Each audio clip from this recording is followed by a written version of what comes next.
السلام عليكم ورحمة الله وبركاته. إن الحمد لله نحمده ونستعينه ونستغفره ونعوذ بالله من شرور أنفسنا ومن سيئات أعمالنا. من يهده الله فلا مضل له ومن يضلل فلا هادي له.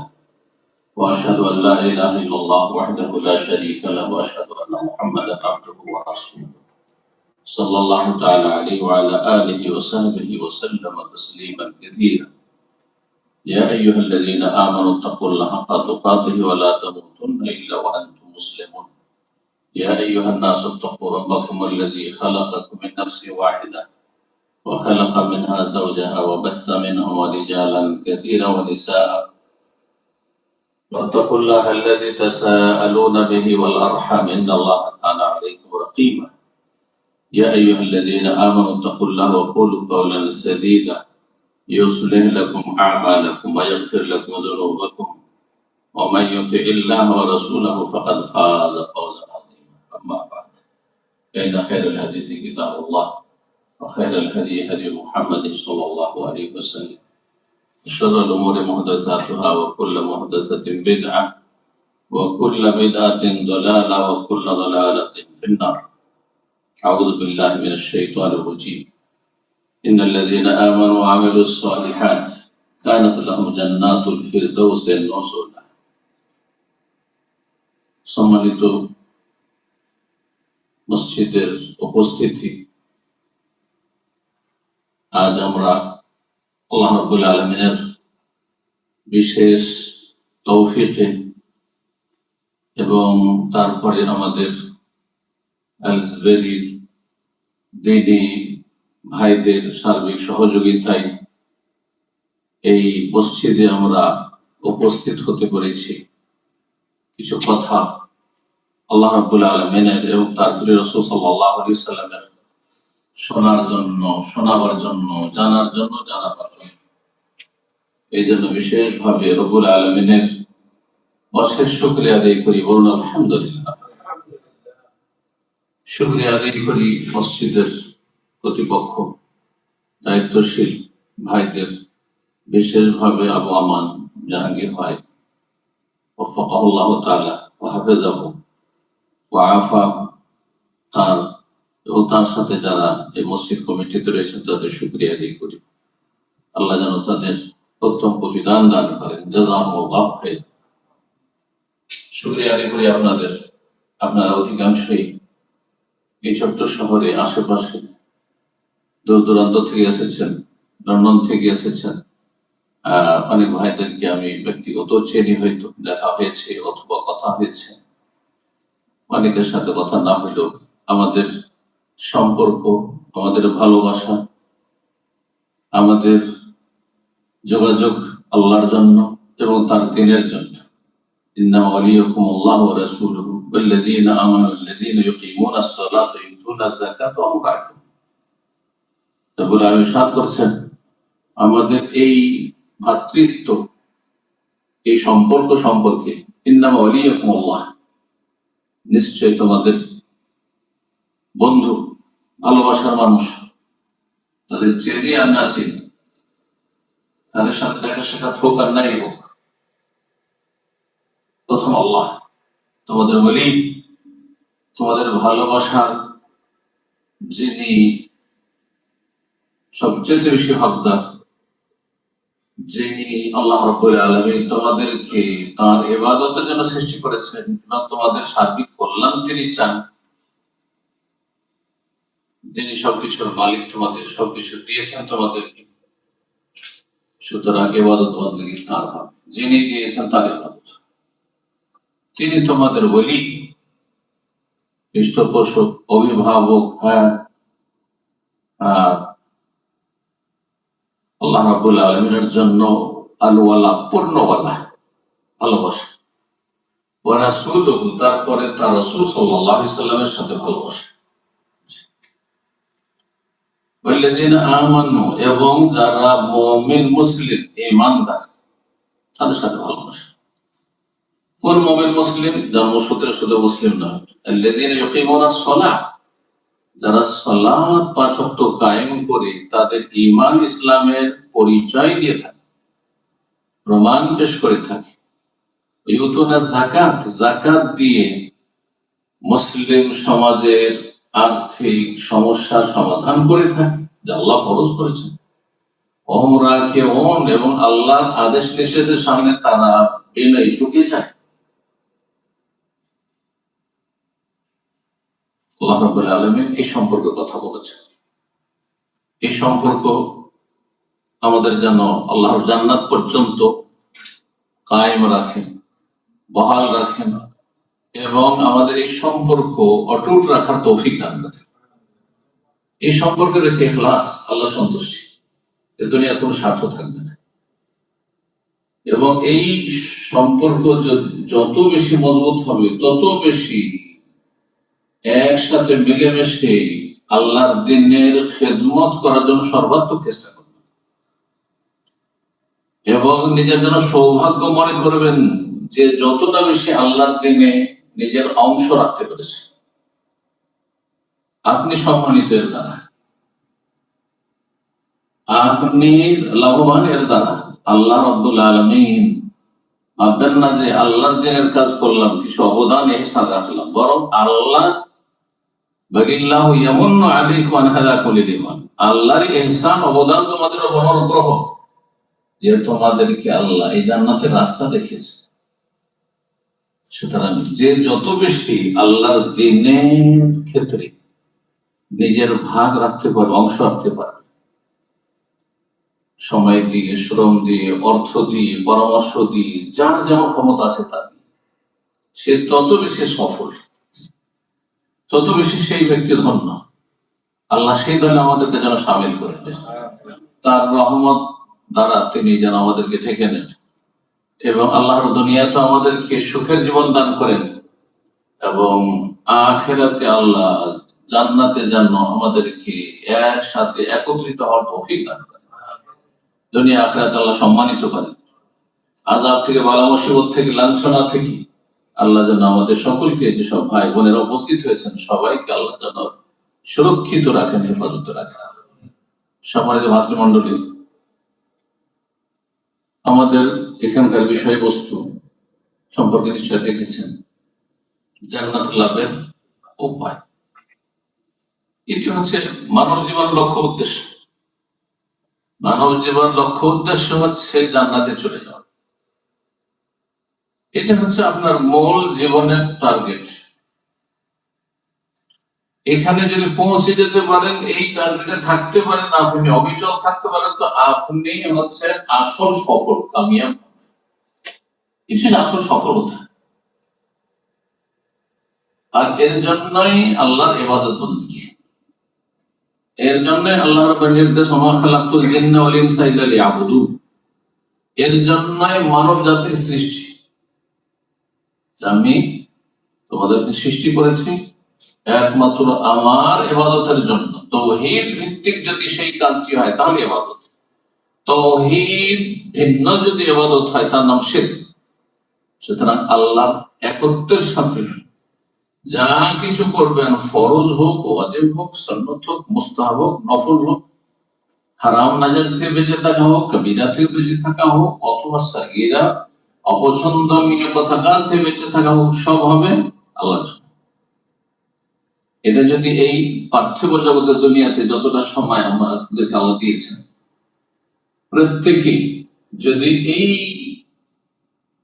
বিষয়টিকে আমরা ঠিক রাখতে পারি, আল্লাহ আমাদেরকে কেন সৃষ্টি করেছেন, তার ইবাদতের জন্য, তার আদেশ নিষেধ পালনের জন্য, এটা যদি ঠিক রাখেন তো আপনার আমার গন্তব্য স্থান ইনশাআল্লাহ জান্নাত। আর জান্নাত হচ্ছে সবচেয়ে বড় সফলতা। যালিকাল ফাউজুল কাবীর ওয়া যালিকাল ফাউজুল আযীম। এটা যে মহা সাফল্য। দুনিয়ার সাফল্য কোনো সাফল্য না। দুনিয়া অনেক উপরে উঠে যাচ্ছে, আবার কিছু সময়ের মধ্যে তাদের নাম নিশানা পর্যন্ত থাকছে না। কিন্তু আপনি সফল তখনই যখন জান্নাত হাসিল করতে পারবেন। জান্নাত লাভের উপায় কি? জান্নাত লাভের উপায় দুই রকমের রয়েছে। এক হচ্ছে আল্লাহ রাব্বুল আলামিন তার আদেশ নিষেধে কিছু কাজ আবশ্যক করেছেন, যেগুলিকে ফরাইজ বা ওয়াজিবাত বলা হয়। ফরজ ওয়াজিবের কাজ করা ফরজ, আর না হইলে এটা বলা ফরজ। লা ইলাহা ইল্লাল্লাহ মুহাম্মাদুর কালিমাত তাইয়্যিবা শাহাদাত দেওয়া, মুখে উচ্চারণ করা ফরজ না?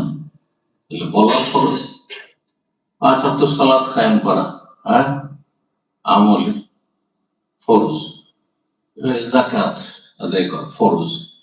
যে ফরজ ওয়াজিবগুলি রয়েছে মুসলিম জীবনে সেগুলি বাস্তবায়ন করা। আর যেসব কথা কাজ থেকে বেঁচে থাকা আল্লাহ আবশ্যক করেছেন, বাঁচতেই হবে, আর তাকে নিরাপদ আল্লাহর সন্তুষ্টির কথা কাজ, সেগুলো থেকে বেঁচে থাকা ফরজ। আর ফরজ ওয়াজিব আদায় করা, হারাম নাজায়েজ থেকে বেঁচে থাকা, এটা একটা স্তর। আর একটি স্তর হচ্ছে সুন্নাত মুস্তাহাব কাজ বেশি বেশি করা, আর অপছন্দনীয় মাকরুহাত কথা কাজ থেকে বেঁচে থাকা, যেগুলোতে কাবিরা গুনাহ হয়ে যায় না। হ্যাঁ, কিন্তু সেগুলো থেকে বেঁচে থাকা হচ্ছে আপনার ঈমানের পূর্ণতা। হ্যাঁ, জান্নাতে উচ্চ স্থান হাসিলের আপনার মাধ্যম। আর যে সব সুন্নত নফল কাজ সেগুলো ছেড়ে দিয়ে বড় কাবিরা গুনাহ হয়ে যায় না হয়তো। হ্যাঁ, কিন্তু ফরজের পরে অতিরিক্ত সুন্নত মুস্তাহাব নওয়াফিল এগুলি যত বেশি করবেন তত বেশি জান্নাতে সম্মানিত হবে। জান্নাত লাভের উপায় ফরজ ওয়াজিব আদায় করা, হারাম নাজায়েজ থেকে বেঁচে থাকা, যেটা আবশ্যক ফরজ, যেমন ফরজ আদায় করা ফরজ, তেমন হারাম নাজায়েজ থেকে বেঁচে থাকা ফরজ। সুন্নত মুস্তাহাব করা যেমন ভালো, তেমনি অপছন্দনীয় কথা কাজ থেকে বেঁচে থাকা ভালো। এটা মোটা কথা মনে রাখতে হবে যে জান্নাতে যাওয়ার উপায় হচ্ছে সাধারণ ভাবে এতে সবকিছু মোটামুটি চলে আসবে। এই জন্য অনেক সাহাবায়ে কেরামগণ নতুন ইসলাম গ্রহণ করেছেন, রাসূলুল্লাহ সাল্লাল্লাহু আলাইহি ওয়াসাল্লামের কাছে এসে বলছেন কয়েকটি ইবাদত বন্দেগীর কথা যেগুলি ফরজ। যে পয়েন্টগুলি বলছেন তার মধ্যে কোন সুন্নাত মুস্তাহাবের কথা নেই। ইয়া রাসূলুল্লাহ, যদি আমি এই কাজটি করি, এই 5 ওয়াক্ত সালাত পড়ি আর যাকাত দিই, আর যদি আমি আহলালতুল হালাল ওয়া হারামতুল হারামা, হারামকে হারাম মনে করি, হালালকে হালাল মনে করি, আদখুলুল জান্নাহ, জান্নাতে যেতে পারবো? নবী বলেন না, হ্যাঁ জান্নাতে যেতে পারবো। শুধু এতটুকুতে তো জান্নাত যাওয়া যায় না, কিন্তু উদ্দেশ্য হচ্ছে যে ফরজ গুলোকে ঠিকভাবে আদায় করলেন। উদাহরণস্বরূপ কিছু ফরজ উল্লেখ করা হলো। আর ইসলামে অনেক কথা কাজকে হালাল করা হয়েছে, হালালকে আপনি হারাম মনে করবেন না। যেটা জায়েজ বৈধ সেটাকে অবৈধ না জায়েজ মনে করবেন না আপনি। আর যেটা হারাম সেটাকে আপনি কখনো হালাল অবৈধ মনে করবেন না। মদ হারাম, কেউ যদি বলে দেন না, কি বললো হারাম, বা বিচার হারাম, কি বললো হারাম, যদি সম্মতি থাকে, সাবালক সাবালিকা থাকে, তাহলে জান্নাত যেতে পারবেন না। তাহলে হারামকে হারাম জানতে হবে, আগে জানতে হবে, মানতে হবে, জেনে নিয়ে মানতে হবে, স্বীকার করতে হবে। এই জন্য আকীদার উলামায়ে কেরামগণ বলেছেন, কেউ যদি কোন কাবিরা গুনাহকে গুনাহ না মনে করে, না এটা গুনাহ নাই তো, এটা না জায়েজ নাই তো, এটা করা জায়েজ। হারামকে যদি হালাল মনে করে, ইনকানা মুস্তাহিল্লান, হালাল যদি মনে করে, তাহলে সে চিরস্থায়ী জাহান্নামী। যেমন খুনের আয়াত দিয়ে উদাহরণ দিন, রব্বুল আলামিন ইরশাদ করেছেন, ওয়া ইয়াকতুল মুমিনা মুতাআম্মিদান ফাজাযাউহু জাহান্নাম। কেউ যদি কোন মুমিন মুসলিমকে ইচ্ছাকৃতভাবে, জানছে আমার সামনে একজন মানুষ এবং তার রক্ত হচ্ছে সুরক্ষিত, তার জীবন হচ্ছে সুরক্ষিত, ইচ্ছা করে এমন অস্ত্র দিয়ে আঘাত করলো যাতে সাধারণত মানুষ মারা যায়, ইচ্ছাকৃত সে জাহান্নাম। কয়েকটি শাস্তির কথা আল্লাহ বলছে, তার শাস্তি হচ্ছে জাহান্নাম। আল্লাহ খালিদান ফিহা, চিরকাল থাকবে জাহান্নাম। চিরকাল থাকবে না দীর্ঘকাল থাকবে? যদি আমাদের জিজ্ঞাসা করা হয়, একজন খুনি সে কি কাফের, নাস্তিক বা মুশরিকের মতো, বহুত্ববাদীর মতো চিরস্থায়ী জাহান্নামে? হ্যাঁ, দুটো অবস্থা রয়েছে। যদি সেই খুন করা কাজকে সে বৈধ মনে করে, কিন্তু নিজের রাগ সামলাতে পারেনি, হয়তো নিচের কুপ্রবৃত্তির অনুসরণে এই সীমা লঙ্ঘন করেছে, খুন করেছে, কিন্তু সে অপরাধকে অপরাধ মনে করছে, তাহলে সে দীর্ঘস্থায়ী হবে, বহুকাল, হাজার হাজার বছর জাহান্নামে থাকবে, কিন্তু চিরস্থায়ী নয়। কারণ সে হারামকে, খুন করাকে হারাম মনে করতে, অপরাধ করেছে, অপরাধকে মেনে নিচ্ছে সে। কিন্তু কেউ যদি মনে করে যে বেটা তোকে খুন করা যায়, কিচ্ছু হবে না, আমি জায়েজ মনে করি। যেমন জঙ্গিরা যারা ভালো মানুষ, তাদের খুন করাকে জান্নাতে যাওয়ার ওসিলা মনে করেছে, তারপরে নাই, উদাহরণ দিয়ে বললাম। কেউ হয়তো আবেগে করছে, আর কেউ ভ্রান্ত ধর্মে বিশ্বাসী হয়ে, খারেজিদের, জঙ্গিদের ধর্মে বিশ্বাসী হয়ে, বিভ্রান্ত হয়ে মুসলিম সমাজের সবচেয়ে ভালো মানুষদেরকে টার্গেট বানাচ্ছে, শুধু খারাপদেরকে নয়, পাপীদেরকে নয়। আলী রাদিয়াল্লাহু তাআলা আনহুকে যারা খুন করেছিল, ফজরের সালাতে যাচ্ছিলেন, তারা কে ছিল? হ্যাঁ, কোন বিধর্মী তো ছিল না, হ্যাঁ, অমুসলিমও ছিল না, বিধর্মীও ছিল না, হ্যাঁ, আল্লাহ পরকাল বিশ্বাসী ছিল না, কিন্তু তার ভ্রান্ত ধারণা যে আলীর মতো মানুষকে খুন করে আমি কোথায় যাব? জান্নাতে যাব। সে খুশি যাবে, জান্নাতে যাব, জান্নাতে যাওয়ার কাজ করে দিচ্ছি। তাহলে এই খুন করাটা সে কি মনে করলো? হালাল। খুন করা কি হালাল মনে করে, যে একে খুন করা আমার জন্য বৈধ, তাহলে সে খালিদান ফিহা, চিরস্থায়ী কাফের। যেমন কোন ফরজকে কেউ অস্বীকার করে কাফের, তেমন কেউ হারামকে যদি হালাল মনে করে, তাহলে সে কাফের। এই জন্য নবী সাল্লাল্লাহু আলাইহি সাল্লামকে যখন সাহাবী বলছেন, এই ব্যক্তি নতুন মুসলমান, এরকম জ্ঞান নেই, সামান্য দু চারটি কথা জিজ্ঞেস করছে, আহলালতুল হালাল ওয়া হারামতুল হারাম, হালালকে যদি হালাল বলে বিশ্বাস করি, আমি জানি আর মানি, আর হারামকে হারাম বলে জানি আর আমি মানি, এটা হারাম। আদখুল জান্নাহ, জান্নাত যেতে পারবো? তো হ্যাঁ, জান্নাতে যাবে, তুমি জান্নাতে যাবে। অর্থাৎ এই কয়েকটি কথার মাধ্যমে নবী সাল্লাল্লাহু আলাইহি ওয়াসাল্লাম যে জান্নাতের সার্টিফিকেট দেন, তার মানে এই নয় যে দু চারটি কাজ করে জান্নাত চলে যাবে। তার মানে এইরকম ইসলামের যে সব বিধিবিধান রয়েছে, তোমার কাছে যখন একের পর এক পৌঁছে যাবে, তখন সেটা মেনে নেবে, যেহেতু আল্লাহ এবং তার রাসূলের আদেশ অথবা নিষেধ। এটা যদি করো, তাহলে জান্নাতে যাবে। তাহলে জান্নাতে যাওয়ার উপায় মনে রাখতে হবে এই বিষয়টি, যে আপনার ঈমান, ইসলামকে মেনে নেওয়া এবং সে অনুযায়ী আমল করা। এই জন্য জান্নাতে যাওয়ার ক্ষেত্রে যে কথাগুলি বললাম, তার সাথে যে বিষয়টি এখন বলবো, সেটা একটি সাধারণ কথা। প্রথম কি বললাম? জান্নাতে যাওয়ার জন্য ফরজ ওয়াজিব আদায় করবে, হারাম নাজায়েজ থেকে বেঁচে থাকবে, আর সুন্নত নফল বেশি বেশি করবেন, অপছন্দনীয় কথা কাজ থেকে বেঁচে থাকবে। এটা মোটা কথা। আপনাকে তাহলে জানতে হবে কি কি কাজ ইসলামে ফরজ, কি কি কাজগুলি হারাম, হ্যাঁ, আর কোন কোন কাজগুলি সুন্নত মুস্তাহাব, কোনগুলি অপছন্দনীয়, আর সেই অনুযায়ী তখন জীবন গড়া। এটি হচ্ছে জান্নাতে যাওয়ার পথ। এটি একটি সাধারণ পয়েন্ট বললাম।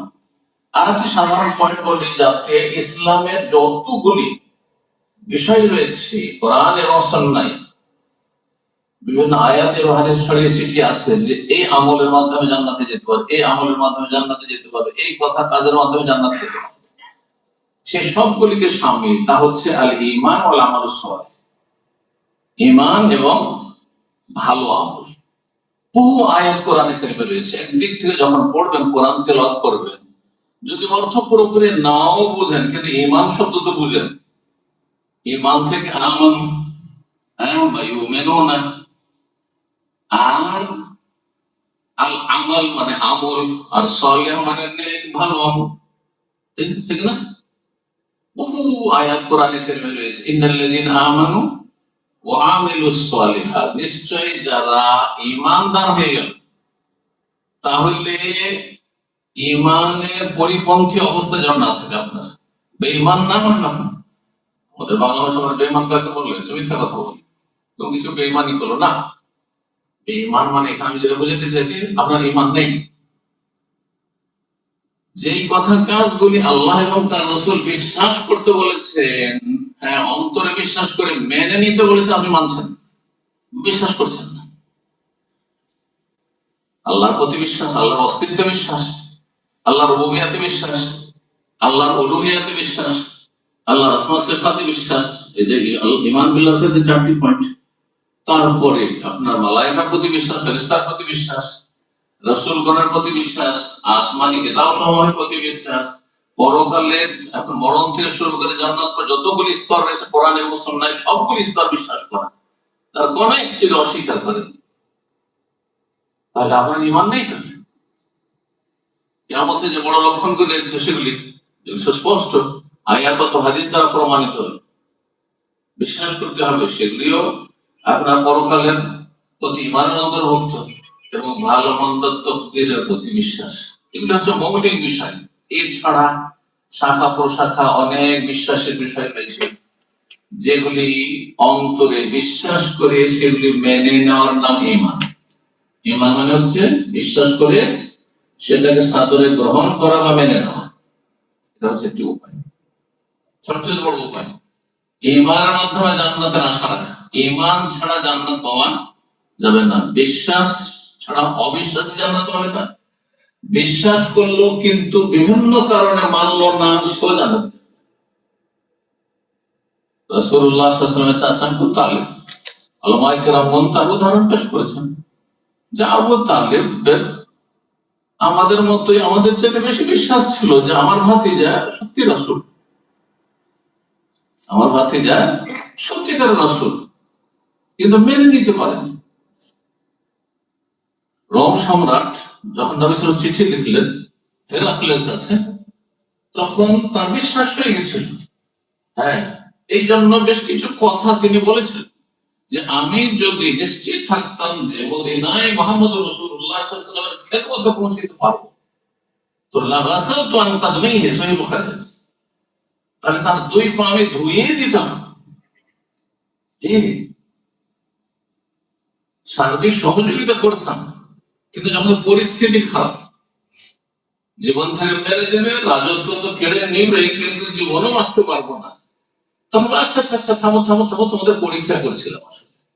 বিশ্বাস তো হয়েছিল কিন্তু মেনে নিতে পারেনি, রাজত্ব হারিয়ে যাবে, জীবন চলে যাবে, সেই ভয়।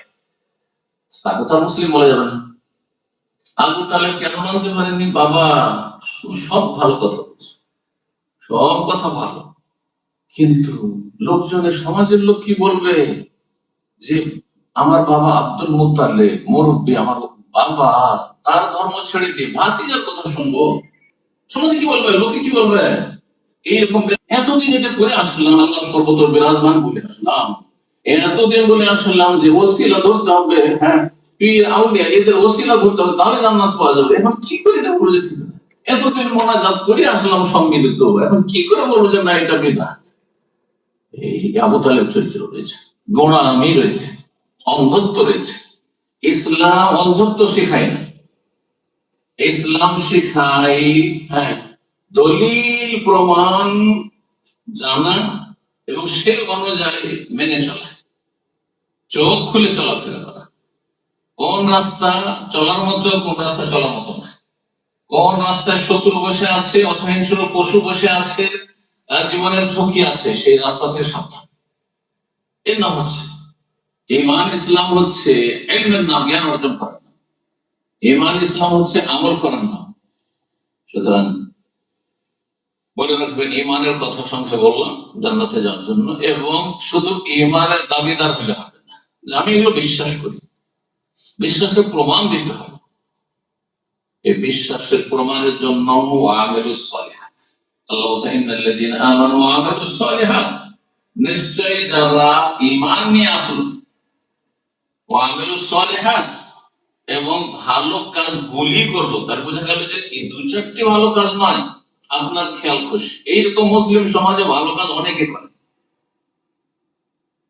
কেউ আপনার ইবাদত বন্দেগীতে ভালো কাজ করছেন, 5 টাইম নামাজ পড়েছেন, কিন্তু আরেক দিক থেকে আখলাক চরিত্রের ক্ষেত্রে অথবা মানুষের হকের ক্ষেত্রে আপনি নষ্ট করছেন,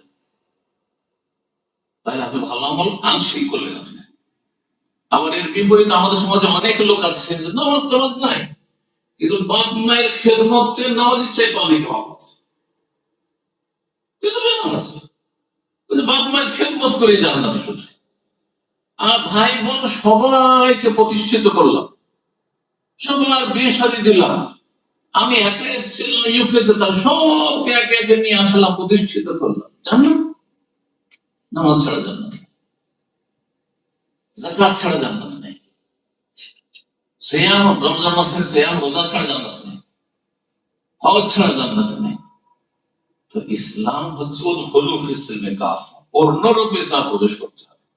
আকীদার ক্ষেত্রে মুমিন মুসলিম হইতে হবে, ইবাদত বন্দেগীর ক্ষেত্রে মুমিন মুসলিম হইতে হবে, আখলাক মুআমালাত লেনদেন সবকিছুতেই মুমিন মুসলিম হইতে হবে।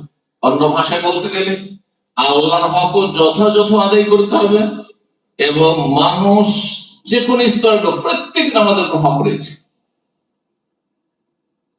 আল্লাহর বান্দাদের আমাদের হক অধিকার রয়েছে। অমুসলিম প্রতিবেশী থাকলেও তারও একটা অধিকার রয়েছে, তাকে কষ্ট দেব না, তার সাথে সদাচরণ করব, তার যতটা পারো উপকার করব, খোঁজ খবর নেব। নবী সাল্লাল্লাহু আলাইহি ওয়াসাল্লাম ইহুদির সন্তানের খবর নিয়েছেন, অসুস্থ হয়েছে, আর তাতে সে প্রভাবিত হয়ে সেই ছেলে ইসলাম গ্রহণ করছে। তখন বাবাও নরম হয়ে গেছে যে ছেলে তো মারাই যাচ্ছে, আর আমার স্বজাতি ইহুদিরাও কেউ খোঁজ খবর আমার ছেলের দিকে আসলো না, আমার পরিবারের নিতে আসলো না, কিন্তু নবী মুহাম্মদ যার এত শত্রুতা করি, সে আমার ছেলের খবর নিতে এসেছেন, তিনি খবর নিতে এসেছেন।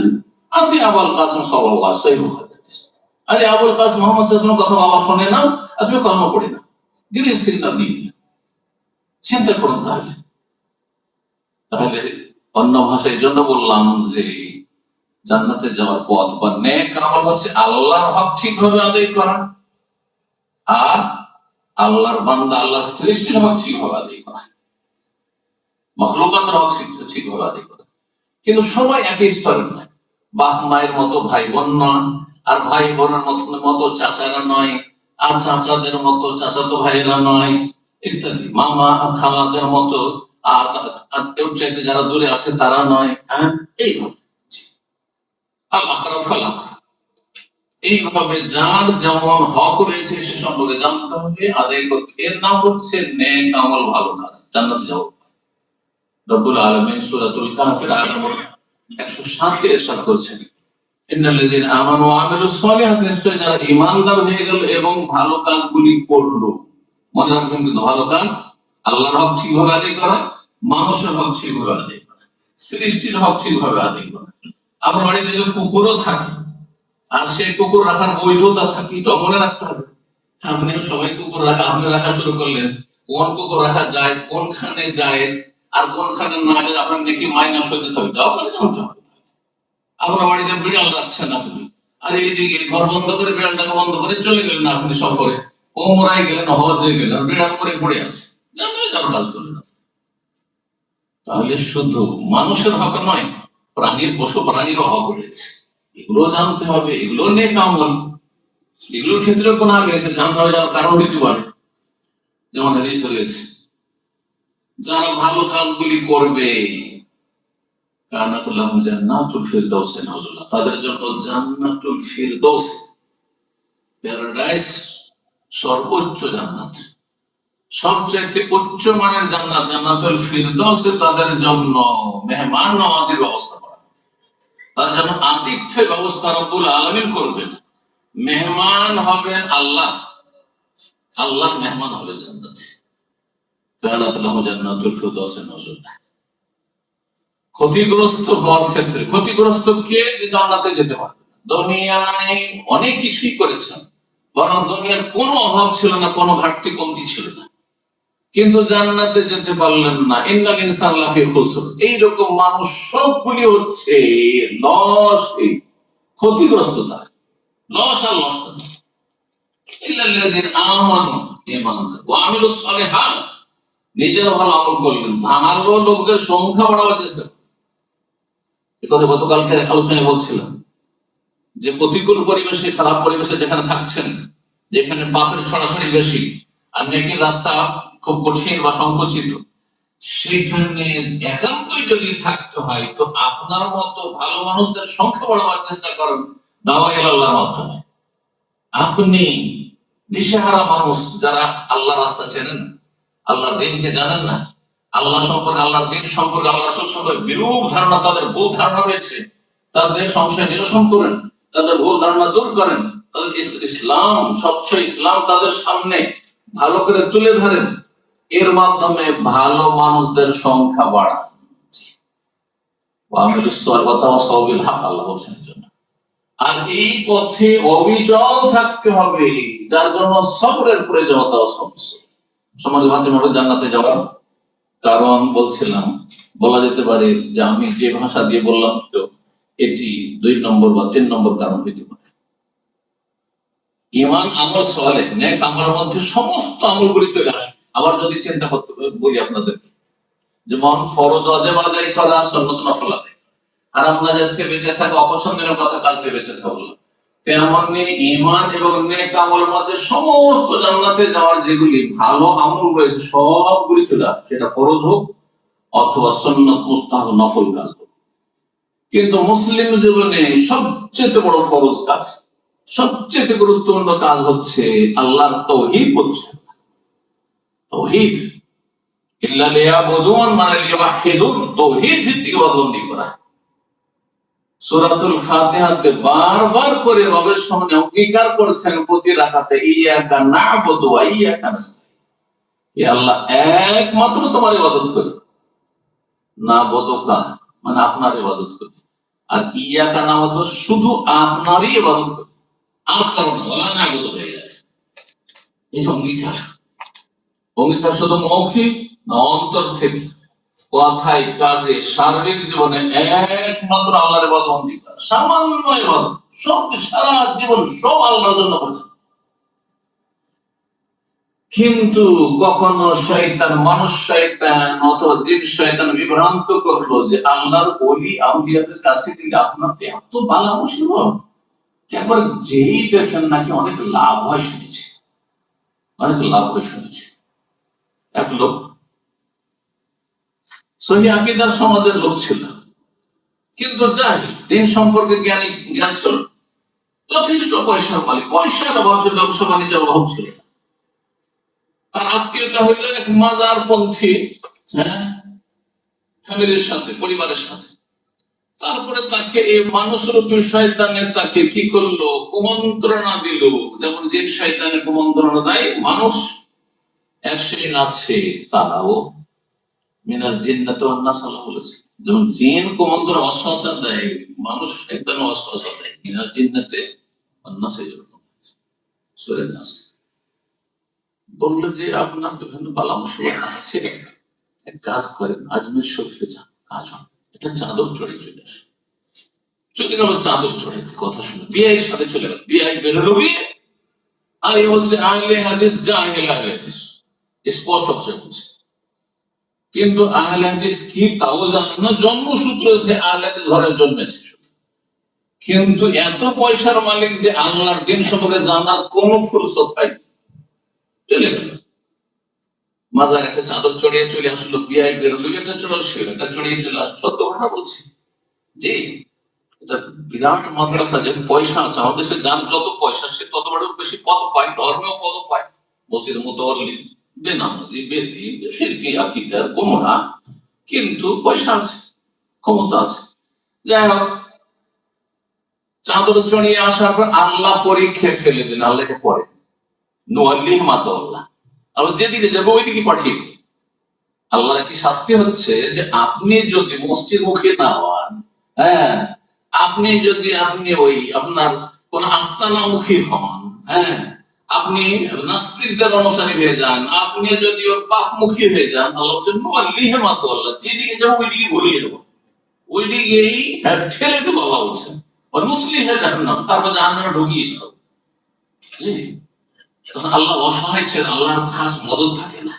মানুষ যখন আল্লাহ দিন সম্পর্কে জ্ঞান অর্জন করেন না, আর তারপরে সেই অনুযায়ী ঈমানও নিয়ে আসে না, আমলও ভালো করেন না, যেদিকে ঝুঁকে যায় ওই দিকেই আল্লাহ ঝুঁকিয়ে দেয়।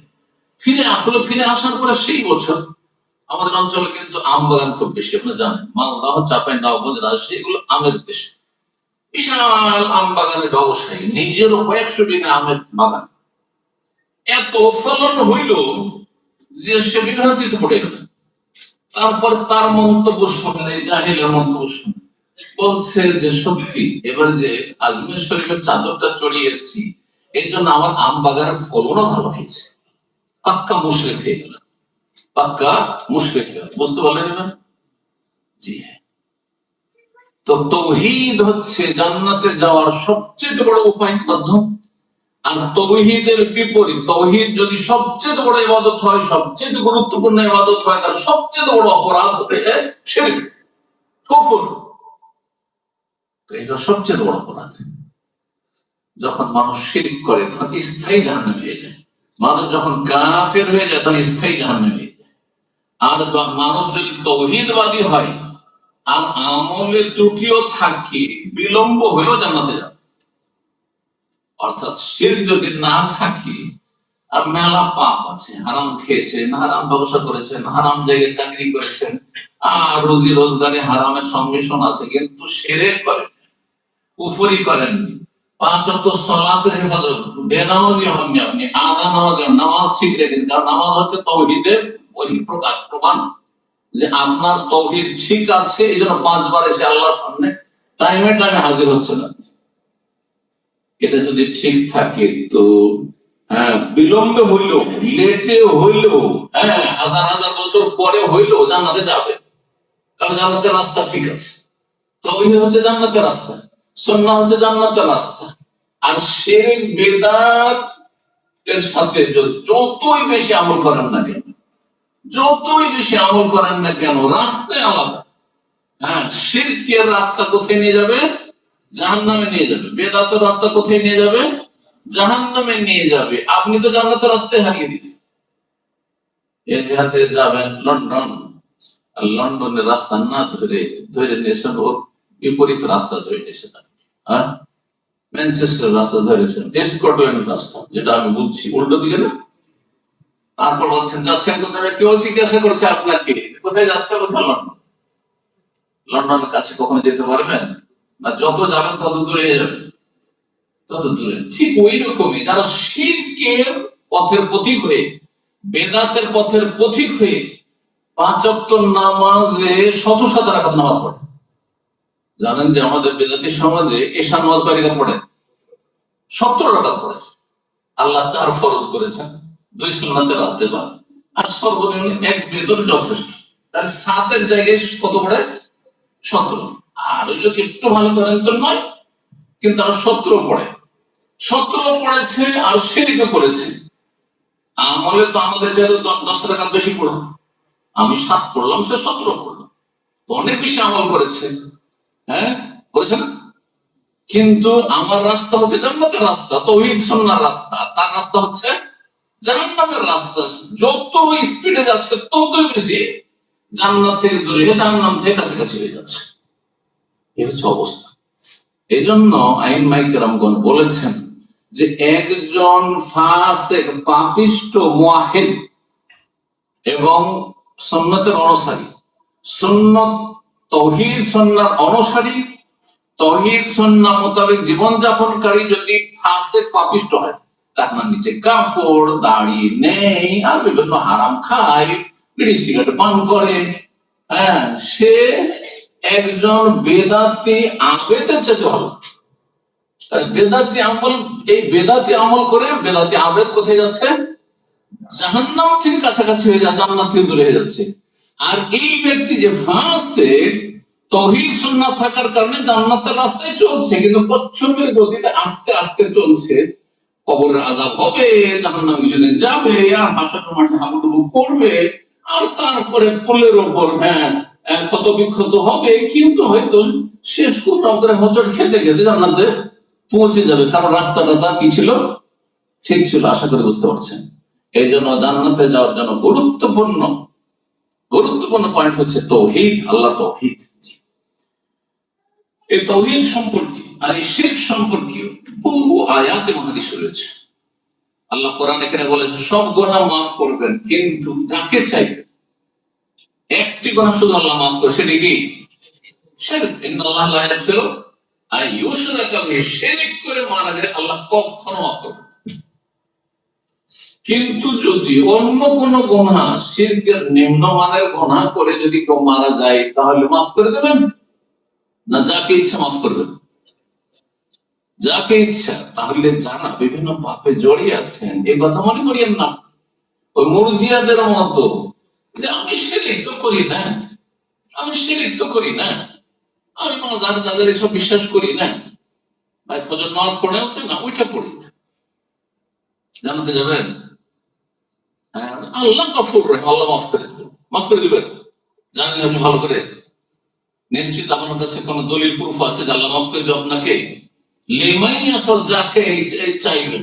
আপনার সম্পর্কে আল্লাহ চেয়েছেন, এটা কি আপনার নলেজ জানা আছে? এই তথ্য হতে পারে আল্লাহ আপনার সম্পর্কে চাননি, আল্লাহ আপনাকে আযাব দেবেন। সতর্ক, যারা বিভিন্ন পাপে জড়িয়ে আছেন, যারা ভাবছেন যে আল্লাহ গফুর, আল্লাহ মাফ করে, যেহেতু বড় শিরক করি না, আমি নাস্তিক না, না, কখনো এটা ধৃষ্টতা। পাপ সম্পর্কে দুঃসাহসিকতা, নির্দ্বিধায় পাপ করে চলে যাচ্ছেন, অহরহ তওবা করছেন না, সংশোধন করছেন না, এটা হচ্ছে জাহান্নামে যাওয়ার লক্ষণ, জান্নাত হারিয়ে দেওয়ার লক্ষণ। সতর্ক, সাবধান। তাওহীদ, এই মর্মে বুখারী মুসলিমের হাদিস। ইদবান বিন মালিক রাদিয়াল্লাহু তাআলা আনহু বর্ণনাকারী, তিনি বলেন ফাইনাল্লাহ হারামা আলা নবী সাল্লাল্লাহু আলাইহি ওয়াসাল্লাম, ফাইনাল্লাহ হারামা আলা, আল্লাহ জাহান্নামের উপর এমন মানুষকে হারাম করেছেন, জাহান্নাম জ্বালাতে পারবে না, জাহান্নামে যাবে না সেই ব্যক্তি কে মান ক্বালা লা ইলাহা ইল্লাল্লাহ, যেই ব্যক্তি লা ইলাহা ইল্লাল্লাহ বলেছে মুখে মন্ত্রের মতো। নবী সাল্লাল্লাহু আলাইহি ওয়াসাল্লাম একটি শর্ত লাগিয়েছেন, ইয়াবতাগি বিযালিকা ওয়াজহাল্লাহ, এই লা ইলাহা ইল্লাল্লাহ বলেছে আল্লাহকে সন্তুষ্ট করতে চেয়েছে, আল্লাহ রেজামন্দি চেয়েছে, আল্লাহ তুমি আমার উপর রাজি হয়ে যাও, যেহেতু আমি বলছি যে তুমি ছাড়া কোনো সত্য মাবুদ আমার নেই। ইলাহ মানে মাবুদ। যখন আল্লাহ ছাড়া সত্য মাবুদ নেই, এই কথা বলার উদ্দেশ্য হচ্ছে আল্লাহকে রাজি করা। আল্লাহ তোমার ছাড়া কোনো সত্য মাবুদ নেই, এর প্রথম দাবি হচ্ছে যে আল্লাহর জন্য কিছু তো ইবাদত করতে হবে, আর সেটি এক নম্বরের ইবাদত হচ্ছে 5 ওয়াক্ত সালাত। এই জন্য যারা বলছেন যে আমরা শিরক করি না, নামাজ পড়েন না, নামাজটা পড়ি না, জান্নাত পাবেন না। কারণ সর্বনিম্ন ইবাদত, প্রথম যে ইবাদত আপনার লা ইলাহা ইল্লাল্লাহ দাবি মুসলিম জীবনে, সেটা হচ্ছে সালাত। আপনাদের একটি বিষয় চিন্তা করতে বলছি, বিচার দিবসে যখন ইয়াউমুল কিয়ামাহ হাসর মাঠে হাজির হবে, তখন 2 ভাগে বিভক্ত করা হয় মানব জাতিকে, মুসলিম ও কাফের। মুসলিম নাই কাফের। আচ্ছা, কাফের ফালা নুকিমু লাহু ইয়াউমাল কিয়ামাতি ওয়াজনা, আল্লাহ বলেছে এদের জন্য নেকি গুনাহ মাপের দাঁড়ি পাল্লাই আমি কায়েম করব না, এদের মাপার কোনো প্রয়োজন নেই। এর নেকি মেপে ভাবেটা কি? কারণ এর তো লা ইলাহা ইল্লাল্লাহ নেই, তাওহীদই নেই, ঈমান ইসলাম কিচ্ছু নেই, বিনা হিসাবে জাহান্নাম। কাফের চলে গেলে বিনা হিসাবে জাহান্নাম। বাঁচলো মুসলিম। মুসলিমদের প্রথম হিসাব কিসের হবে? রোজা, হজ করেছেন কিনা, পয়সা ছিল ওমরা করেছেন কিনা, আজকাল খুব ঘন ঘন ওমরা যাচ্ছে, এটা জিজ্ঞাসা হবে। আগে যাকাতের হিসাব হবে। তুমি তো বিদেশে ছিল, অনেক পয়সা ইনকাম করেছো, বাপ মার খোঁজ খবর নিয়েছো, এটার আগে হিসাব হবে। হিসাব হবে খরচগুলো, কিন্তু আগে বাপ মাকে দেখেছো কি দেখো, এটার হিসাব হবে। ভাই বোনকে দিয়েছো না যেমন, এগুলোর হিসাব হবে। আগে হিসাব হবে যদি খরচ থাকে আপনার উপর, কিন্তু পরে হবে। কিন্তু 1 নম্বরে বলা হয়নি। প্রথম হিসাব কিসের হবে?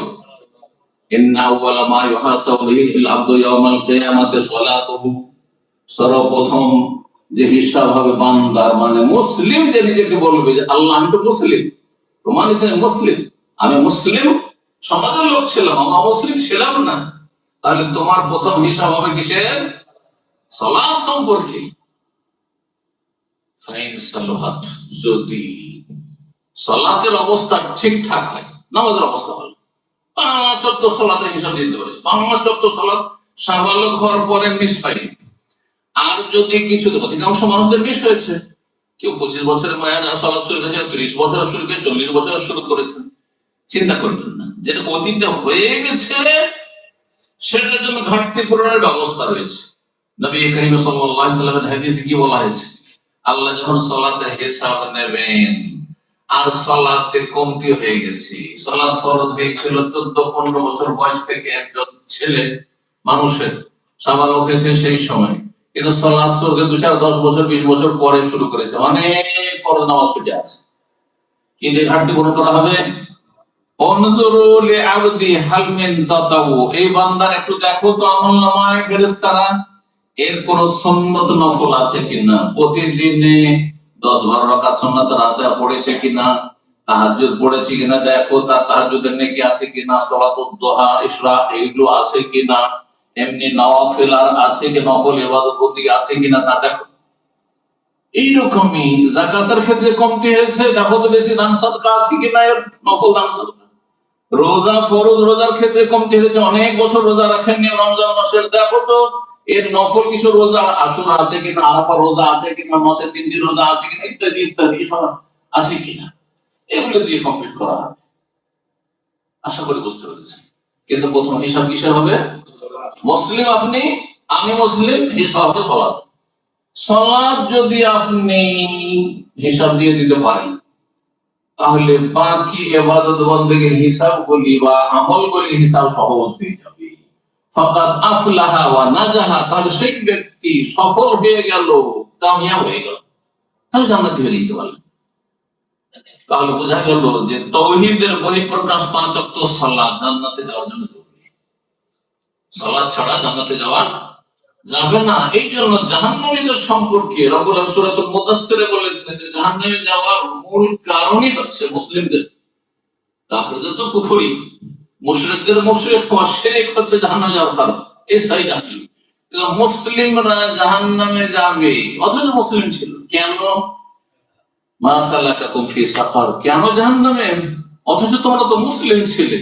কালু, তখন এই সব বেনামাজি মুসলিম গুলো, আধা নামাজি মুসলিম গুলো, যার রক্ত 3 রক্ত, খেয়াল খুশি না হয় যে সব নামাজ পড়েছে, তারা কি বলবে? লাম নাকুম মিনাল মুসাল্লিন, আমরা মুসল্লি ছিলাম। তো খুব সহজ ভাষায় বাংলাতে আমরা মুসল্লি বলি, লাম নাকুম মিনাল মুসাল্লিন, আমরা ছিলাম না মুসল্লি, নামাজ পড়িনি ঠিক করে, সেই জন্য জাহান্নামে এসেছি। সুতরাং জাহান্নাম থেকে বাঁচতে হয়, আর জাহান্নাম থেকে বাঁচলে জান্নাত। ফামান যুহজিহা আনিন নার ওয়া উদখিলাল জান্নাহ, জাহান্নাম থেকে যদি রক্ষা পেয়ে যান তাহলে নিশ্চিত জান্নাত। ফাকাদ ফাজ, তাহলে সফল, তাহলে সাকসেস। লাম নাকুম মিনাল মুসাল্লিন, প্রথম উত্তর হবে মুসলিম, হ্যাঁ জাহান্নামীদের, মুসলিম সমাজের যারা জাহান্নামী, যে আমরা নামাজি ছিলাম না, এই উত্তর হবে না। মহিলাদের যে আমি পর্দা করতাম না, হ্যাঁ সেটাও জাহান্নামে যাওয়ার কারণ, যদি বেহায়া পর্দা একবার ওপেন চলাফেরা করে, হ্যাঁ। কিন্তু 1 নম্বর উত্তর হবে যে আমি বেনামাজি ছিলাম। ওয়ালাম নাকুনু কামাল মিসকিন, 2 নম্বর উত্তর হবে যে আমি যাকাত দিতাম না, মিসকিনকে খাওয়াইতাম না মানে যাকাত দিতাম না, কেউ তামাশায় সময় কাটাতাম, দুনিয়াকে প্রাধান্য দিতাম। এই জন্য তাওহীদের বিষয়টি অত্যন্ত গুরুত্বপূর্ণ জান্নাতে যাওয়ার জন্য। তাওহীদ যদি ঠিক থাকে তো সাজা শাস্তি হইলেও জান্নাতের আশা অবশ্যই করতে পারবে, আল্লাহর রহমতের আশা। তারপর 5 ওয়াক্ত সালাতের বিষয়টি নিয়ে আসলাম। 5 ওয়াক্ত সালাত সম্পর্কে কোরআন এবং হাদিসে বহু দলিল রয়েছে। জান্নাতে যাওয়ার গুরুত্বপূর্ণ উপায় হচ্ছে 5 ওয়াক্ত সালাত। সূরাতুল মুমিনুন প্রথম দিকে পড়ে দেখুন, আল্লাহ 2 বার করে সালাতের কথা বলেছে। কাদ আফলাহাল মুমিনুন আল্লাযীনা ফি সালাতিহিম খাশিউন, ওই সব মুমিন মুসলিমরা হচ্ছে সাকসেস, সফল। কারা? আল্লাযীনা হুম ফি সালাতিহিম খাশিউন, যারা নামাজি তো আছে কিন্তু নামাজে তারা বিনয়ী, একাগ্রতার সাথে নামাজ পড়ে, মনোযোগী হয়ে নামাজ পড়ে, দুনিয়ার সাথে সম্পর্ক ছিন্ন করে, সোশ্যাল মিডিয়া মোবাইলের সাথে সম্পর্ক ছিন্ন করে, ব্যবসা বাণিজ্যের সাথে সম্পর্ক একেবারে স্টপ করে আল্লাহর সাথে সম্পর্ক স্থাপন করার জন্য মসজিদে প্রবেশ করে। মসজিদে প্রবেশ করবেন গোটা দুনিয়া থেকে, দুনিয়ার চিন্তা চেতনা থেকে সবগুলি থেকে মুক্ত এক আল্লাহর সাথে আপনি সুসম্পর্ক মজবুত করার জন্য হাজির হয়েছেন, রবের সামনে দাঁড়িয়েছেন। এটা হচ্ছে খুশুর সাথে সালাত আদায় করা। সালাত পড়ে খুশুর সাথে, তারপরে বেশ কিছু বৈশিষ্ট্য বললে যে বসার কথা কাজ থেকে বেঁচে থাকে, লজ্জা স্থান হেফাজত, জেনা বিচার থেকে বেঁচে থাকে, এই অশ্লীলতা নোংরামি থেকে বেঁচে থাকে, ইত্যাদি ইত্যাদি। এইসব বলার পরে ওয়াদা আমানত, হ্যাঁ এসব। তারপরে আল্লাহ আলা সালাওয়াতে ইউহাফিজুন, আযান নামাজের হেফাজত করে। পকেটে যদি আপনার 1000 পাউন্ড থাকে, তার মধ্যে 200-400 হারিয়ে গেছে, সেটা পকেট ছিল, 200-400 পড়ে গেছে, বাকিটা থেকেছে, তা আপনি কি টাকাটা হেফাজত করলেন? পুরোপুরি হেফাজত করলে তো একটি টাকা পড়তো না, হ্যাঁ তাই না? হেফাজত তাহলে বুঝছেন, হেফাজত করা মানে যথাযথ হেফাজত করা, সুন্দরভাবে হেফাজত করা। তো নামাজের হেফাজত করতে হবে। নামাজের হেফাজত 5 ওয়াক্ত পড়তে হবে, 4 নয়, 1।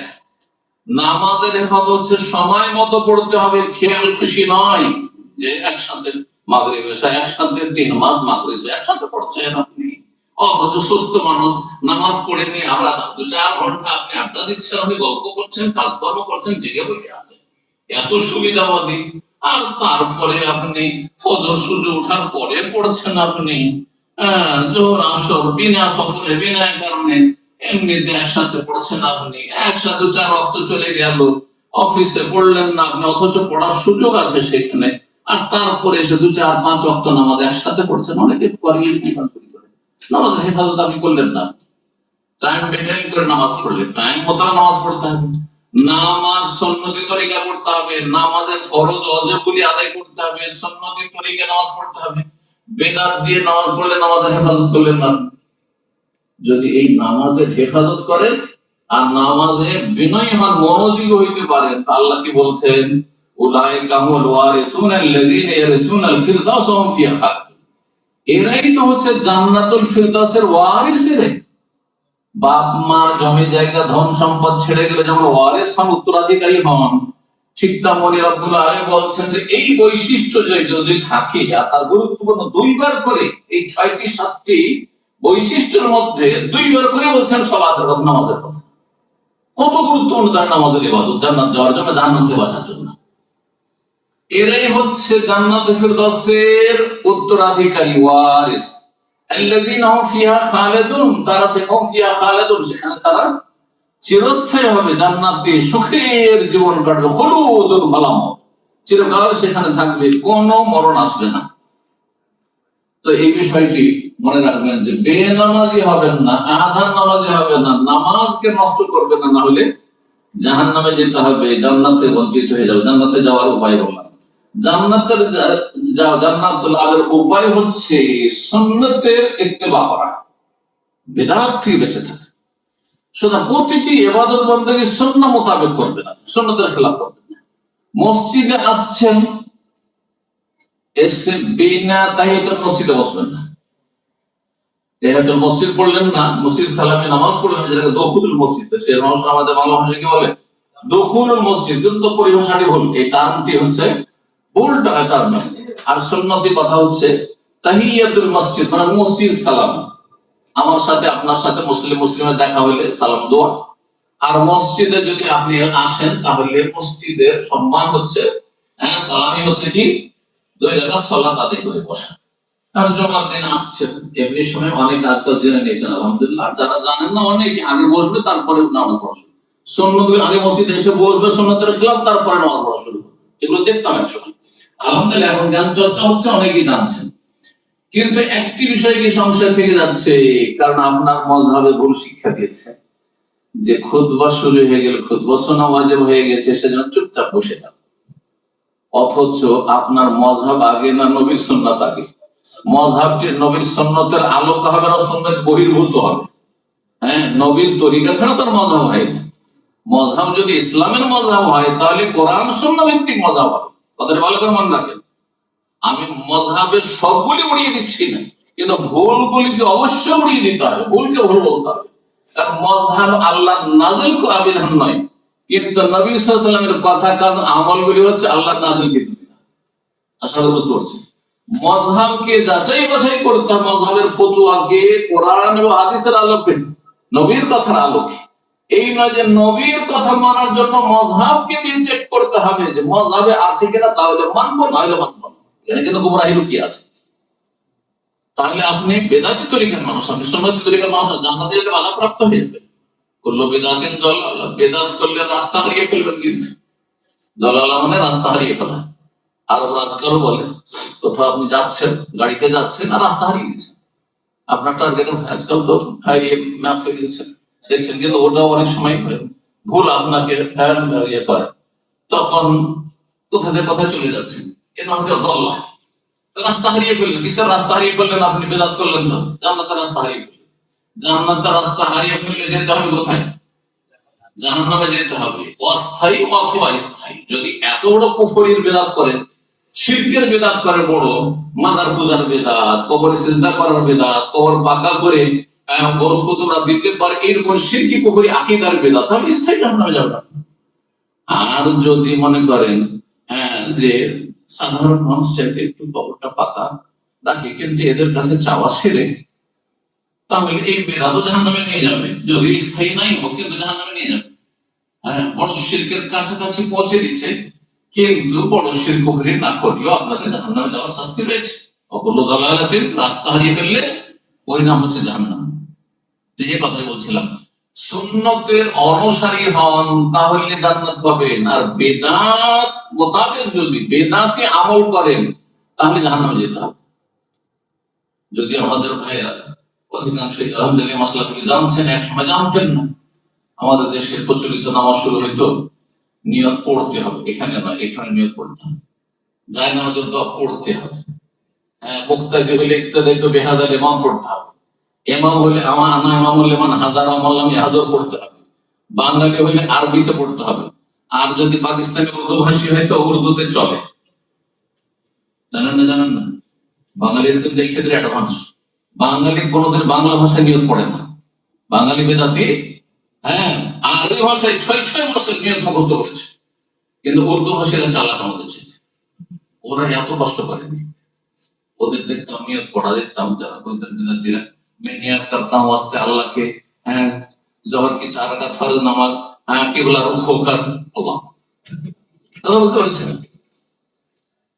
তখন একজন আলে হাদিস ছিলেন, উনি বলছেন কিবলা রুখ হোকার তো সর के ऊपर क्या है, মাথার উপরে কি আছে? দাঁয়ে কোন है, বাঁয়ে কোন है, वो भी बोलना है। ওটা বলতে হবে মাথার উপর আসমান আছে বা ছাদ আছে, আর পায়ের তলায় জমিন আছে, পেছনে মুখ মুসল্লি আছেন। কথা বুঝতে পারছেন? ডানে মুখ মুসল্লি, বামে মুখ মুসল্লি, যে বলেন তাহলে না বেদাত। ওইটা যদি বেদাত হয় তো তোমাকে কিবলা মুখী হয়ে বলছি, আমি নিয়ত করছি, এটা কোথায় আছে? আমার যদি ডানে বামে বলা বেদাত হয়ে যায়, আর মাথার উপর ছাদ আছে, পায়ের তলায় জমিন আছে বা কার্পেট আছে, বলা বেদাত হয়, তাহলে আপনার আমি কিবলা মুখী হয়ে নামাজ শুরু করছি, নাওয়াইতু আন উসাল্লি লিল্লাহি তাআলা 4 সালাওয়াতিন, সালাতুল যুহরি ফরিদাতান লিল্লাহি মুতাওয়াজ্জিহান লিল কাবাতিশ শরীফাতে, কোথায় আছে বলুন তো দেখি? একটি হাদিস নিয়ে আসেন কিয়ামত পর্যন্ত। তাহলে বোঝা গেল এইরকম যদি বেদাত। সালাম ফেরার পরে অনেক ভাইদেরকে দেখা যায়, এই 2-1 দিন আগে করে একটা প্রোগ্রামে ছিলাম, পাশে এক লোক নামাজ পড়েছে, নামাজটা পড়ার পরে দেখছি ও বেদাতি সমাজের লোক, নামাজের তরিকা দিয়ে বুঝলো বেশি সুন্নাত ফলো করে না। তারপরে সে খেয়াল করেছেন, কোন সময় দেখেছেন না কেন মাথায় হাত? আরে আমরা তো মাথায় হাত কখন দিই? কোন কিছু সর্বনাশ হয়ে গেলে, আক্ষেপ হইলে, দুঃখ কষ্ট হলে, যে হাই সব গেল। আমাদের ইসলামিক সেন্টারে একজন মুসলিম ইসলাম গ্রহণ করেছে আজকে থেকে 25-26 বছর আগে কথা বলছি। প্রথম দিকে যখন আসি, প্রথম ইসলাম গ্রহণ করেছে, আর তারপরে সে ইসলাম সম্পর্কে লেখাপড়া করে কিছু বক্তব্য করছে। তো তার কাছ থেকে জানা ওর এটা পয়েন্ট, কিন্তু উর্দু ভাষী যেহেতু ছিল, তো যার ফলে ও তখন উর্দু ভাষীদেরকে বলতো যে আপনারা যে মাথা ধরে বসে যাচ্ছে, এর মানেটা কি? নামাজটা শেষ করলে তো আল্লাহ শুকরিয়াতে খুশি হওয়ার কথা, সেখানে মাথা ধরে বসে গেলেন আপনি, ব্যাপারটা কি? তো ব্যাপারটা আসলে কি জানেন? ওদেরকে বলছে জানেন যে আসলে আপনাদের নামাজ হয়নি, নামাজ তো বেদাতি নামাজ পড়লেন আপনি। তো যখন বেদাতি নামাজ পড়লেন আপনি, শুরু খানো বেদাত, শেষ খানো বেদাত, সালাম ফিরলেন তারপরও বেদাত, মোনাজাতের বেদাত, মাথায় হাত দেওয়ার বেদাত, তার আক্ষেপ করছেন যে হায় আল্লাহ কি করলাম, নামাজটাই কবুল হইল না। বুঝতে পারলেন না? এই বেদাত কেন করবেন আপনি? এইরকম কাজগুলি অজ্ঞতা বশত অথবা গোড়ামি বশত, কিছু লোক অজ্ঞ আছেন, জানছেন না, জানতে হবে, জানা ফরজ। আর কিছু লোক জানার পরে মনে করছে ওরাই ভুল, আমারটাই ঠিক। বুঝতে পারছেন না? দুটোই কিন্তু গোমরাহি। এগুলো গোমরাহি রাস্তা, জাহান্নামে যাওয়ার রাস্তা। সতর্ক সাবধান।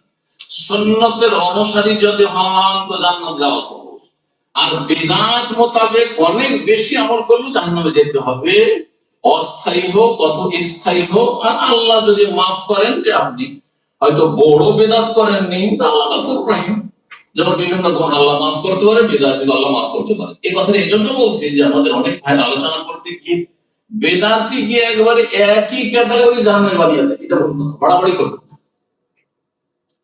শিরক কুফরের বেদাত যদি হয় তাহলে স্থায়ী জাহান্নাম। আর যদি কাবিরা গুনার বেদাত বা এরকম বেদাত কিন্তু সেগুলো শিরক কুফরি পদ পৌঁছে, তাহলে সেটি হচ্ছে ফাসিকি কাজ, বেদাত মুফাসসিক।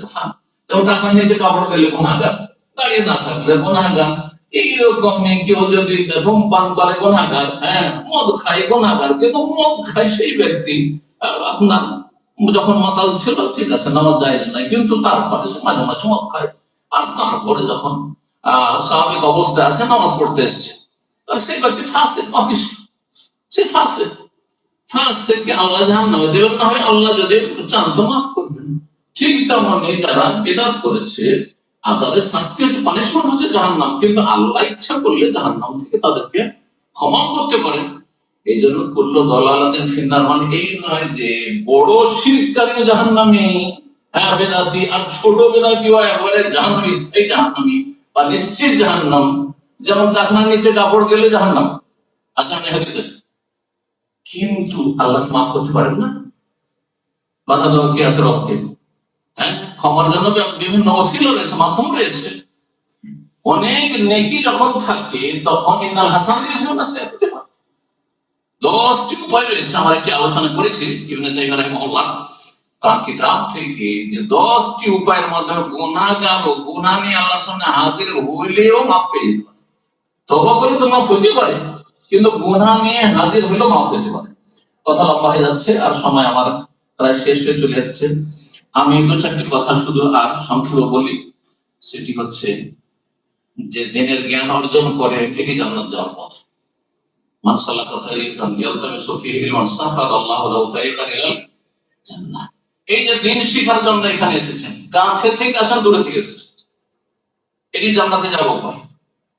আপনার আমলনামাতে এইটাই হয়তো জান্নাতে নিয়ে যাবে আপনাকে, কিন্তু তার সাথে যা শিখছেন সে অনুযায়ী আপনাকে আমল করতে হবে। দিনের জ্ঞান অর্জন করা হচ্ছে জান্নাতের রাস্তা। জান্নাতে যাওয়ার 7 নম্বর উপায় হচ্ছে আত্মীয়দের সাথে সুসম্পর্ক। অনেকে আছেন বিদেশে এসে দুনিয়া নিয়ে মেতে উঠেছেন, ছেলে মেয়ে নিয়ে মেতে উঠেছেন, গরিব আত্মীয় স্বজন রয়েছেন, কোনো খোঁজ খবর দিচ্ছেন, এটি জাহান্নামে যাওয়ার কাজ। সতর্ক সাবধান। আল্লাহ আপনাকে ভাগ্যবান করেছেন, সুখী করেছেন। যারা আপনার ডানে বামে অভাবী রয়েছে, আত্মীয় স্বজন রয়েছে, অভাবী না হইলে মাঝে মাঝে তাদের খোঁজ খবর নেওয়া, তাদের কিছু উপঢৌকন দেওয়া, দেশে গেলে দেখা সাক্ষাৎ করা তাদের বাড়িতে গিয়ে, যাতে করে আপনাকে না মনে করে অহংকারী হয়ে যেতে। এগুলি হচ্ছে সিলাতুর রাহিম, এটা হচ্ছে জান্নাতে যাওয়ার কাজ। নবী কারীম সাল্লাল্লাহু আলাইহি ওয়াসাল্লাম হাদিসে রয়েছে, সময় সর্বোচ্চ দলিল বলছি, মা বোনদের ক্ষেত্রে বলছি, স্বামীর কথা মোতাবেক চলা, যদি বৈধ কথা বলে, স্বামীর আনুগত্য করা, যদি জায়েজ কথা বলে, এটি ফরজ কাজ স্ত্রীর জন্য, এটি জান্নাতে যাওয়ার উপায়। আজকাল বিজাতির সভ্যতা আমাদের উপর এত বেশি কুপ্রভাব বিস্তার করেছে, কুপ্রভাব বলবো, আমরা এত বেশি প্রভাবিত হয়েছি পুরুষ আর নারী, যে মনে করি যে আমিও মানুষ সেও মানুষ, কেন তার কথা শুনবো? সবকিছুতে আমরা শেয়ার করবো, সবকিছু সমান সমান থাকবো, সমান সমান থাকতে চাই, কেউ ছোট হতে চাই না। অনেক সময় স্ত্রীর নেতৃত্ব চলছে, আপনাকে তার কথা মতো চলতে হবে, আপনাকে ছোট হয়ে তার কাছে যা বলবে তাই শুনতে হবে আপনাকে। না, আপনি যা বলবেন তা শুনতে হবে, যদি আপনার কথা জায়েজ হয়, না জায়েজ কিছু না হয়। তবে পরামর্শ দেওয়ার অধিকার রয়েছে এবং আপনার উচিত পরামর্শ নেওয়া, স্বামী হিসেবে আপনার পরামর্শ নেওয়া উচিত, কিন্তু সিদ্ধান্ত আপনার, চূড়ান্ত সিদ্ধান্ত স্বামীর থাকবে, চূড়ান্ত সিদ্ধান্ত স্ত্রীর না, ছেলে মেয়েদের না। আল্লাহ বুঝার তৌফিক দান করুন। জান্নাতে যাওয়ার উপায় নবী সাল্লাল্লাহু আলাইহি ওয়াসাল্লাম কি বলেছেন? ইযা সাল্লাতিল মারআতু খামসা, 5 ওয়াক্ত নামাজ যদি পড়ে, ওয়া সামাত শাহর, রমজান মাসের সিয়াম পালন করে, ওয়া আতাআত যাওজাহা ওয়া আতাআত বালাহা, স্বামীর যদি আনুগত্য করে, স্বামীর কথা মোতাবেক চলে, স্বামী যেমন ভাবে চলতে বলছে সেভাবে চলে, স্বামীকে জানালো না, বললো না, যেখানে সেখানে ঘোরাফেরা করছে, কোথায় তুমি, আরে আমি অমুক জায়গায় গেছি, কিছু জানালো না, তোমার জানার আবার কি আছে, আমি কাজে এসেছি, মোটেই চাইছি না। স্বামীর কাছে অবশ্যই খবর থাকতে হবে যে আমার স্ত্রী কোন জায়গায় গেছে, এখন ঠিক আছে শপিং করতে গেছে, ঠিক আছে ছেলে মেয়ে নেওয়ার জন্য গেছে, ঠিক আছে বাইরে কোনো কাজে গেছে, যেমন আপনাদের যেতে হচ্ছে বা আমাদের এখানে যেতে হচ্ছে, কিন্তু স্বামীর কাছে অবশ্যই একটা খবর থাকা উচিত, স্বামীর কাছে অবশ্যই একটা গ্রিন সিগন্যাল নেওয়া উচিত।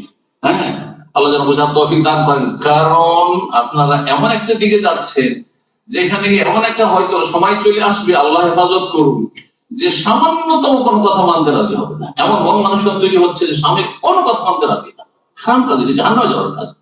অবশ্যই স্বামীর আনুগত্য করতে হবে, কিন্তু বৈধ কাজে, নাজায়েজ কাজে নাই, গুনাহের কাজে নাই। আল্লাহ বুঝার আমল করার তৌফিক দান। মুসনাদ আহমদের হাদিস, আল্লামা আলী রাহিমাহুল্লাহ হাদিসটিকে সহিহ করেছেন। ছেলে মেয়েদের প্রতিপালন জান্নাতে যাওয়ার উপায়, আর বিশেষ করে যদি কন্যা সন্তান হয়, যাদের মেয়ে সন্তান আছে তারা আরো বেশি ভাগ্যবান। নবীর জন্য আল্লাহ কি করেছেন? সিলেক্ট করেছেন, বাছাই করেছেন, মনোনীত করেছেন কন্যা সন্তান। ছেলে সন্তান মারা গেছে কিন্তু মেয়ে সন্তান বড় হয়েছে। তাহলে কারো যদি শুধু মেয়ে সন্তান থাকে, বলবেন যে আমি নবীর সুন্নাত মোতাবেক আল্লাহ আমাকে দিয়েছে, বলুন আলহামদুলিল্লাহ।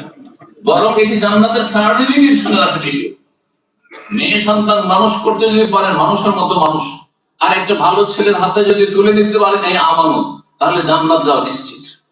নবী সাল্লাল্লাহু আলাইহি ওয়াসাল্লাম মানবুতুলিয়া মিন হাযিহিল বানাতে, এই মেয়ে, এক মেয়ে, দুই মেয়ে, তিন মেয়ে, যত বেশি মেয়ে হবে তত বেশি জান্নাতে যাওয়া নিশ্চিত হয়ে যাবে। আল্লাহ যদি পরীক্ষা করেন কন্যা সন্তান দিয়ে, মানুষ চাই না সাধারণত কন্যা সন্তান, আল্লাহ যদি পরীক্ষা করেন কন্যা সন্তান দিয়ে, আর তাদের ভালো আদব কায়দা শিখান, ইসলাম শিখালেন, আল্লাহর সাথে তাদের সম্পর্ক গড়ে তুললেন, আপনি দিন শিখালেন, আখিরাতমুখী বা জান্নাতমুখী করলেন, কন্যা লাহু সিতরা মিনান নার, এরা জাহান্নামের সামনে গিয়ে আড় হয়ে যাবে, পর্দা হয়ে যাবে, জান্নাতে এই মেয়েরাই নিয়ে যাবে। আল্লাহ যেন আমাদেরকে ছেলে মেয়েদের তরবিয়ত করার তৌফিক দান করেন। এইরকম কারো যে বোন থাকে, শুধু মেয়ের ক্ষেত্রে নয়, বোন, বাবা মারা গেছেন, বোনদের বিয়ে শাদী দিতে হয়েছে, বোনদের দেখাশোনা করতে হয়েছে, জান্নাতে যাওয়ার সার্টিফিকেট নবী সাল্লাল্লাহু আলাইহি ওয়াসাল্লাম দিয়েছেন। আল্লাহর সামনে দাঁড়াতে হবে ভয়, জান্নাতে যাওয়ার ভয়, আল্লাহর সামনে দাঁড়াতে হবে, একদিন হিসাব দিতে হবে। এই ভয় যদি থাকে তো পাপ হবে না, আর পাপ হইলে তওবা ছাড়া থাকতে পারবে না, সংশোধন হয়ে যাবে, জান্নাতে যাওয়ার সার্টিফিকেট। নবী সাল্লাল্লাহু আলাইহি ওয়াসাল্লামের আরেকটি কথা, সেটি হচ্ছে 5 ওয়াক্ত সালাত এবং ইসলামের যে সব রুকনগুলি রয়েছে, আরো যে রুকনগুলি রয়েছে, ইসলামের রুকন 5টি, এগুলি যদি হেফাজত করেন তাহলে জান্নাত পাবেন। নবী সাল্লাল্লাহু আলাইহি ওয়াসাল্লামকে একজন সাহাবী এসে জিজ্ঞেস করছেন, দুল্লানি আলা আমালিন ইযা আমালতুহু ইউদখিলুনিল জান্নাহ ওয়া ইউবাইদুনি মিনান নার, আমাকে এমন কিছু আমল বাতলে দেন যেটা যে আমলগুলি করলে আমি জান্নাতে যেতে পারবো, জাহান্নাম থেকে বাঁচতে পারবো। নবী সাল্লাল্লাহু আলাইহি ওয়াসাল্লাম বলেন, তা'বুদুল্লাহ ওয়া লা তুশরিকু, আল্লাহর ইবাদত করবে, শিরক করবে না, তুকিমুস সালাত ওয়া তুতিজ যাকাত, সালাত কায়েম করবে, যাকাত দিবে, তাসিলু যার রাহিম, আত্মীয়দের সাথে সুসম্পর্ক করবে। যদি এই কাজগুলি করো, সেই ব্যক্তি বলছে, ইয়া রাসূলুল্লাহ, আমি কম করব না, বেশি করব না। নবী সাল্লাল্লাহু আলাইহি ওয়াসাল্লাম, ইন তামাসসাকা বিমা আমারা বিহি দাখালাল জান্নাহ বিমা উমিরা বিহি দাখালাল জান্নাহ, যে হুকুমগুলি দেওয়া হলো এগুলো কাজ যদি করে তাহলে সে অবশ্যই জান্নাতে যাবে। এরকম জান্নাতে যাওয়ার বহু নেক আমল রয়েছে, যতগুলি ভালো আমল কোরআন সুন্নাহে বলা হয়েছে সেগুলি করবেন, এবং হারাম নাজায়েজ কাজ থেকে বেঁচে থাকবেন, অপছন্দনীয় কথা কাজ থেকে বেঁচে থাকবেন, পাপাচার থেকে বেঁচে থাকবেন, এবং নিজের দায়িত্ব পালন। একটি কথা দিয়ে শেষ করি, শুধু নিজে আমল করা যথেষ্ট নয়, বরং আপনার অধীন আপনার স্ত্রী ছেলে মেয়ে আছে, তারাও ভালো মানুষ তৈরি হোক, এর জন্য সর্বাত্মক যদি চেষ্টা থাকে, দায়িত্ব পালনে যদি কোনো গাফিলতি না থাকে, এটিও জান্নাতে যাওয়া। আর যদি গাফিলতি থাকে, আপনি তো জান্নাতের রাস্তা ধরে নিয়েছেন, কারণ বাংলাদেশ থেকে এসেছেন, মুসলিম সমাজ থেকে, সারা জীবন আপনি ধার্মিক নামাজি আল্লাহ বিরু হয়ে থাকলেন, আপনার স্ত্রীকে পারলেন না, করলেন না, চেষ্টা করলেন না, তেমন পারলেন না সেটা ভিন্ন বিষয়, কিন্তু চেষ্টা করতে অবশ্যই। আর আপনার ছেলে মেয়েকে আপনি জান্নাতে নেওয়ার চেষ্টা করলেন না, এই দায়িত্বে গাফিলতি, দায়িত্বহীনতার কারণে জাহান্নামে যেতে হবে। এই জন্য আল্লাহ যেন যথাযথ এই দায়িত্ব পালনের তৌফিক দান করেন। জাযাকুমুল্লাহ খাইরান। আর বেশি সময় নাই, আর এরপরে কিছু আলোচনাও আছে, আর প্রশ্ন উত্তরের সময়ও শেষ করে দিলাম। সুতরাং আল্লাহ রাব্বুল আলামিন যেন কবুল করেন যে কথাগুলি বললাম, এবং আমাদেরকে যেন সত্যি একার অর্থে জান্নাতে যাওয়ার জন্য যে দায়িত্ব রয়েছে, কর্তব্য রয়েছে, আমল রয়েছে, সেগুলি করার তৌফিক দান করেন। হারাম নাজায়েজ জীবন যাপন থেকে বেঁচে থাকার তৌফিক দান করেন। আল্লাহ ভালো আমলে তৌফিক দান, মন্দ কথা কাজ থেকে বেঁচে থাকার তৌফিক দান করেন। দুনিয়া আখিরাতে সুখ শান্তি দান করে, জান্নাতুল ফিরদাউস দান করে, জাহান্নামের আযাব থেকে রক্ষা করেন। ওয়া সাল্লাল্লাহু ওয়া সাল্লাম আলা নবিয়িনা মুহাম্মদ ওয়া আলা আলিহি ওয়া সাহবিহি।